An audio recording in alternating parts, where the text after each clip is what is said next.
Doctor Bhimrao Ambedkar को क्यों मिलना चाहिए था नोबेल प्राइज? डॉक्टर अंबेडकर ने साउथ बोरो कमेटी से लेकर साइमन कमीशन, गोलमेज सम्मेलन और फिर संविधान सभा में दलितों के प्रतिनिधित्व का मामला रखा था। डॉक्टर मार्टिन लूथर किंग और डॉक्टर भीमराव अंबेडकर ऐसे व्यक्ति हैं जो अपने अपने ही देश में वंचित पीड़ित समुदाय में पैदा हुए, भेदभाव का शिकार हुए और उस भेदभाव को समाप्त करने के लिए आजीवन संघर्ष किया। इन दोनों का विश्वास लोकतंत्र, न्याय, स्वतंत्रता, समानता और बंधुत्व में था। इन दोनों महान व्यक्तियों के आंदोलन पूर्णतः अहिंसा पर आधारित थे। इनका मानना था कि शांतिपूर्ण सामाजिक परिवर्तन से ऐसे अमानवीय भेदभाव को दूर किया जा सकता है। इस लेख का उद्देश्य ये समझने की कोशिश करना है कि इन दोनों महानायकों ने अपने अपने देश में असमानता और अन्याय के खिलाफ किस तरह से संघर्ष किया और उनके योगदान को किस तरह से देखा जाना चाहिए। अमेरिका में नस्लवाद के खिलाफ संघर्ष। अमेरिका में अफ्रीकन अमेरिकन काले लोगों को गुलाम बनाने की प्रथा तो 19वीं सदी में समाप्त हो गई थी, लेकिन भेदभाव बनाए रखने वाले कई नियम और कानून, जिम क्रो लॉ, 1960 के दशक तक लागू थे। काले लोगों को सार्वजनिक स्थल से दूर रखा जाता था। गोरों का मानना था कि ये निचले दर्जे के मनुष्य हैं, इसलिए लंबे समय तक उनको दास बनाकर रखा गया।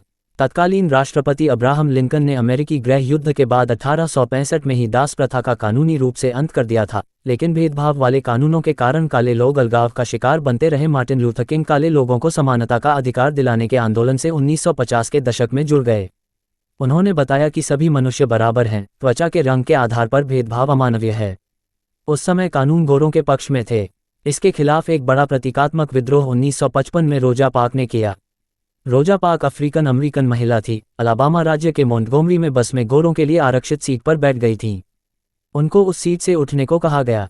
रोजा पार्क्स ने ऐसा करने से इनकार कर दिया। इस आंदोलन में काले लोगों ने बसों का सामूहिक रूप से बहिष्कार शुरू कर दिया। अमेरिका के उस समय गोरों के लिए बने रेस्तरां में काले लोगों को खाना नहीं परोसा जाता था। इसके खिलाफ काले लोगों ने रेस्तरां में बैठने के लिए आंदोलन चलाया। इसके लिए वे रेस्तरां में जाते थे और कुछ खाते नहीं थे, बल्कि खाली बैठते थे और रेस्तरां के मालिक को बैठने का भुगतान करते थे। इसके द्वारा उन्होंने समाज को ये बताया कि हमें भी बाकी लोगों की तरह रेस्तरां में जाने और बैठने का पूरा अधिकार है। ऐसे ही कई आंदोलनों से समाज में जागरूकता आई। इसकी परिणति प्रसिद्ध वाशिंगटन मार्च में हुई, जिसमें लाखों लोगों ने हिस्सा लिया। 28 अगस्त 1963 में हुए वाशिंगटन मार्च में ही मार्टिन लूथर किंग ने अपना प्रसिद्ध भाषण दिया था, आई हैव अ ड्रीम। इस भाषण को दुनिया के सबसे लोकप्रिय और ज़्यादा सुने गए भाषणों में एक माना जाता है। इस भाषण में उन्होंने कहा था कि एक दिन आएगा जब किसी व्यक्ति का मूल्यांकन उसके रंग के आधार पर नहीं, बल्कि उसके कार्य के आधार पर किया जाएगा और सभी अमेरिकी बच्चे रंग और नस्ल की परवाह किए बगैर हाथों में हाथ डालकर चलेंगे। भारत में छुआछूत के खिलाफ आंदोलन। अमेरिका में जैसा व्यवहार काले लोगों के साथ हुआ, वैसा ही अमानवीय व्यवहार भारत में दलितों के साथ होता चला आया है। उनको अछूत घोषित कर समाज से बाहर कर दिया गया। डॉक्टर अंबेडकर इसकी वजह ये बताते हैं कि वे बौद्ध धर्म को मानते थे और गाय का मांस खाते थे। भारतीय समाज में मनुस्मृति के नियम थे, जिनके तहत निचली जातियों और महिलाओं के साथ अमानवीय व्यवहार किया जाता था। इन नियमों को कानून की मान्यता नहीं थी, लेकिन धार्मिक और सामाजिक मान्यता थी। इसके खिलाफ डॉक्टर अंबेडकर ने लंबी लड़ाई लड़ी। उनका लोकतंत्र और लोकतांत्रिक व्यवस्था में पूरा विश्वास था। उनका कहना था कि जातिगत असमानता और आर्थिक भेदभाव दोनों ही लोकतंत्र को कमजोर करेंगे। इसलिए वे एक साथ सामाजिक और आर्थिक असमानता के खिलाफ संघर्ष करते रहे। डॉक्टर अंबेडकर ने साउथ बोरो कमेटी से लेकर साइमन कमीशन, गोलमेज सम्मेलन और फिर संविधान सभा में दलितों के प्रतिनिधित्व का मामला रखा था। संविधान सभा के समापन भाषण में उन्होंने कहा था, यदि राजनीतिक लोकतंत्र का आधार सामाजिक आर्थिक लोकतंत्र नहीं हुआ, तो ऐसा राजनीतिक लोकतंत्र ज़्यादा दिन तक कायम नहीं रह सकता। यदि लोकतंत्र को सफल बनाना है तो सामाजिक आर्थिक समानता लानी होगी।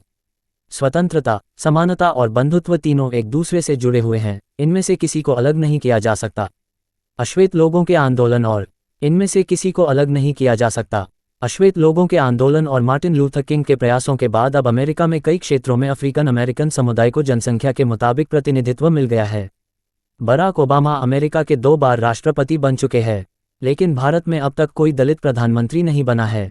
न ही सत्ता रचना के शिखर पदों पर दलित नजर आते हैं। मौजूदा दौर में ऐसा होता हुआ दिखता भी नहीं है। ओबामा का राष्ट्रपति बन पाना इसलिए मुमकिन हुआ है क्योंकि अमेरिका के गोरे लोगों ने उन्हें राष्ट्रपति चुना, क्योंकि वहां की 15% से भी कम ब्लैक आबादी के चाहने भर से ओबामा राष्ट्रपति नहीं बन सकते थे। मार्टिन लूथर किंग के आंदोलन में गोरे लोगों ने बड़ी संख्या में हिस्सा लिया और कई श्वेत लोग रंगभेद विरोधी आंदोलन में शहीद भी हुए। लेकिन भारत में ऐसा नहीं हुआ। अभी भी रिजर्वेशन के पक्ष में आंदोलन हो या जातिगत भेदभाव के विरुद्ध कोई आंदोलन, उनमें सवर्ण हिंदुओं की बेहद कम या न के बराबर भागीदारी होती है। बहरहाल ये भारतीय समाज व्यवस्था की कमजोरी और खामी है, जिसका नतीजा सारा देश भुगत रहा है। कामना करनी चाहिए कि अमेरिका के श्वेतों की तरह भारत में भी सवर्णों में मानवीय चेतना का विस्तार होगा और वे बड़ी संख्या में जाति मुक्ति के आंदोलन से जुड़ेंगे। अगर ऐसा हुआ तो डॉक्टर अंबेडकर के योगदान का वे नए सिरे से मूल्यांकन कर पाएंगे। मेरा मानना है कि डॉक्टर अंबेडकर को उनके योगदान के लिए विश्व शांति का नोबेल पुरस्कार मिलना चाहिए था। उन्हें एक ऐसी शख्सियत के तौर पर याद किया जाना चाहिए जिन्होंने भारत में ही नहीं, पूरी दुनिया में इतना बड़ा सामाजिक परिवर्तन अहिंसात्मक ढंग से कर दिखाया, जिससे करोड़ों लोगों की जिंदगी में सकारात्मक बदलाव आया। आज भारत में लोकतंत्र पर दलित पिछड़े समाज का विश्वास है, तो इसका सबसे बड़ा श्रेय डॉक्टर अंबेडकर को जाता है। ये भारत की नहीं बल्कि पूरे विश्व में लोकतंत्र के लिए बहुत बड़ी सफलता है। मार्टिन लूथर किंग को 1964 में शांति के लिए नोबेल सम्मान दिया गया था। नोबेल पीस प्राइज कमेटी को डॉक्टर अंबेडकर के नाम पर विचार करना चाहिए था। सूचना सिर्फ मान्यताओं और जानकारियों पर आधारित है। यहाँ ये बताना जरूरी है कि यह मेरा वीडियो किसी भी तरह की मान्यता जानकारी की पुष्टि नहीं करता है। किसी भी जानकारी या मान्यता को अमल में लाने से पहले संबंधित विशेषज्ञ से सलाह लें। धन्यवाद।